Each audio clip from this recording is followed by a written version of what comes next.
అలాగే రాజగురు గారు ఈ సంఖ్యాశాస్త్రం యొక్క రహస్యం ఏంటో తెలియజేస్తారా?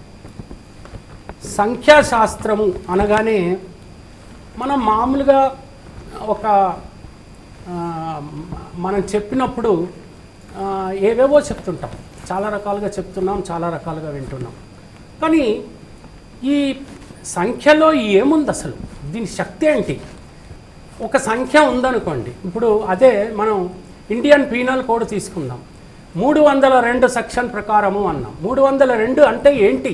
ఆ 302 కింద ఎవరైనా ఒక మర్డర్ని కమిట్ చేస్తే అతనికి ఈ పనిష్మెంట్ ఉంటుంది అని. అలాగే ఒక సంఖ్యకి కూడా ఒక అర్థం, ఒక పరమార్థం ఉన్నాయి. అయితే హీరో గారు ఇండియాకి వచ్చి అతను మొట్టమొదట జోషి గారు అనేటువంటి వ్యక్తి దగ్గర ఈ ఆస్ట్రాలజీ నేర్చుకున్నాడు. మన వేద గణితము, ఆస్ట్రాలజీ అంటే జ్యోతిష్యం నేర్చుకున్నాడు. నేర్చుకుని అతను మళ్ళీ తన నేషన్కి వెళ్ళిపోయి అతను ఈ సంఖ్యాశాస్త్రాన్ని డెవలప్ చేశాడు. అలాగే చాల్డియన్, అలాగే మళ్ళీ ఇతరత్ర వాళ్ళు చాలామంది ఆ సంఖ్యాశాస్త్రాన్ని బాగా డెవలప్ చేశారు. అయితే ఒక్కొక్క సంఖ్యలో ఒక్కొక్క శక్తి దాగి ఉంది. ఏమిటి శక్తి అని కనుక చూసుకున్నట్టయితే, 1 అన్నప్పుడు పరబ్రహ్మ అని, 2 అన్నప్పుడు సశక్యాత్మకం అని, 3 అన్నప్పుడు సత్వ రజ తమో గుణములు అని, అంటే త్రిగుణాత్మకం అంటారు. తర్వాత గణాత్మకం అంటే నంబర్లు వరుసగా వేసుకోండి. 5 అంటే రసాత్మకం, 6 అంటే సప్తాశ్యులు, 7 అంటే దుర్గాష్టం, 8 అంటే మహాత్మాత్మకం, 9 అంటే బ్రహ్మమూలం, 10 అంటే బ్రహ్మస్వరూపం. ఇన్ని శక్తులు ఆ సంఖ్యల్లో దాగుకొని ఉన్నాయి. అవి ఎక్స్ప్లెయిన్ చేయగలిగేటువంటి పేరు కలిగి ఉండాలి. రెండవది, నక్షత్రం వల్ల పేరు పెడితే న్యూమరాలజీలో అర్థం లేదు అని అంటుంటాం. అది తప్పు. ఎందుకనంటే మనిషికి నక్షత్ర బలం చాలా అవసరం. 28 నక్షత్రాలు ఉన్నాయి. ఇంకొకటి కూడితే 28 ఉన్నాయి. ఈ నక్షత్ర బలం అనేది చాలా అవసరం. అంచేత సపోజ్ చిత్తా నక్షత్రం 2వ పాదం, పేపోరారి అనేటువంటి పదాలు, ఈ పదాలతో పేరు పెట్టుకున్నట్టయితే తప్పకుండా ఒక శక్తి కలుగుతుంది అని మనకు అర్థం. అంటే నక్షత్ర బలాలు, గ్రహబలము స్వతహాగా భగవంతుడు ఇచ్చింది. నక్షత్ర బలము మనం పేరు పెట్టుకుంటే వచ్చేది. ఆ తర్వాత మీరు నిశ్చింతగా మీ మనోధైర్యంతో, ఆత్మస్థైర్యంతో, మీ కృషితో మీరు రాణించవచ్చు.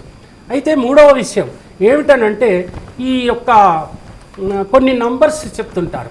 16వ నంబరు బాంబ్ బ్లాస్ట్ అని అంటుంటారు. కానీ మీరు ఒకటి గమనించారా? అది కాదు.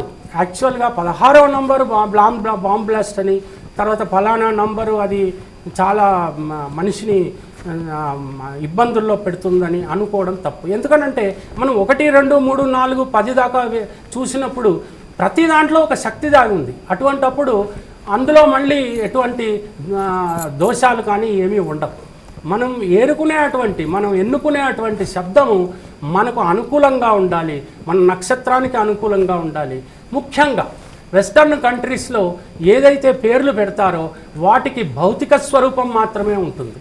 అదే మన ఇండియాలో, అంటే మన భారతదేశంలో మనది వేద భారతం కనుక మన పేర్లలో భగవంతుడు ఉంటాడు. మీరు నారాయణ అని పిలిస్తే భగవంతుడు విష్ణుమూర్తి ఉన్నాడు. మీరు వినాయక అని పిలిస్తే లేదా వినయ్ అని పిలిచిన ఆయన విఘ్నేశ్వరుడు ఉన్నాడు. అలాగా మనం భగవంతుని స్వరూపాన్ని అందులో జోడించుకున్నాం. అందులో దాన్ని ఇంగ్లీష్లోకి అనువదించినప్పుడు ఒక స్పెల్లింగ్ను పెట్టాం. ఆ స్పెల్లింగ్ పలుకుతుంది. అప్పుడు కొన్ని తప్పులు దొరుకుతాయి. ఎందుకనంటే భావం అనేది చాలా ముఖ్యం. ఎందుకంటే శబ్ద వేగము, శబ్ద భ్రమణము ఈ రెండు కూడా న్యూమరాలజీలో ఉంటాయి. వాటి యొక్క వెలాసిటీ, పవర్ వేరుగా ఉంటుంది. ఆ పేరు ఎప్పుడైతే మనం పెడతామో అప్పుడు భావ ప్రకటన అంటాం. భావ ప్రకటన అంటే BHA, భావ ప్రకటన అంటే బాగా ప్రకటించారని. అంచేత భావ ప్రకటనకి చేంజ్ ఉంది. ఆ H తీసేయండి 16 నంబర్ వస్తుంది అని అంటుంటాం. అది చాలా తప్పు. భావము అనేది అతి ముఖ్యం. ఆ తర్వాత నక్షత్ర బలం అనేది అతి ముఖ్యమే. ఆ తర్వాత మనం శబ్ద గమనము, ఆ శబ్ద గమనాన్ని మనము దృష్టిలో ఉంచుకోవాలి. 1 నుంచి 100 డిగ్రీస్లో ఈ శబ్ద గమనం ఉంటుంది. తర్వాత రెండోది, అక్షరంలో కొన్ని ఒత్తిడులు ఉంటాయి. ఆ ఒత్తిడి ఏమిటి? మన నాలుకతో ఈ దవడని ఒత్తే భాగము మీరు ఏదైనా చూసుకోండి. త్ర్యంబకం యజామహే సుగంధిం పుష్టివర్ధనం ఉర్వారుకమివ బంధనం మృత్యోర్ముక్షీయమామృత. ఎలా ఉంది? హార్మోనియంని మనం ఒక్కొక్క మీటర్ను నొక్కినట్టుగా ఉంటుంది. ఒక్కొక్క ఆ నొక్కినటువంటి పదము ఎలా పలుకుతోంది, దాంట్లో ఎలాంటి భావం ఉట్టిపడుతోంది, దానివల్ల ఏ శక్తి కలుగుతోంది, ఇవన్నీ కూడా అర్థం చేసుకుని ఆ పేరు పెట్టినప్పుడు ఆ పేరులో ఒక మంచి ఆకర్షణ కలుగుతుంది.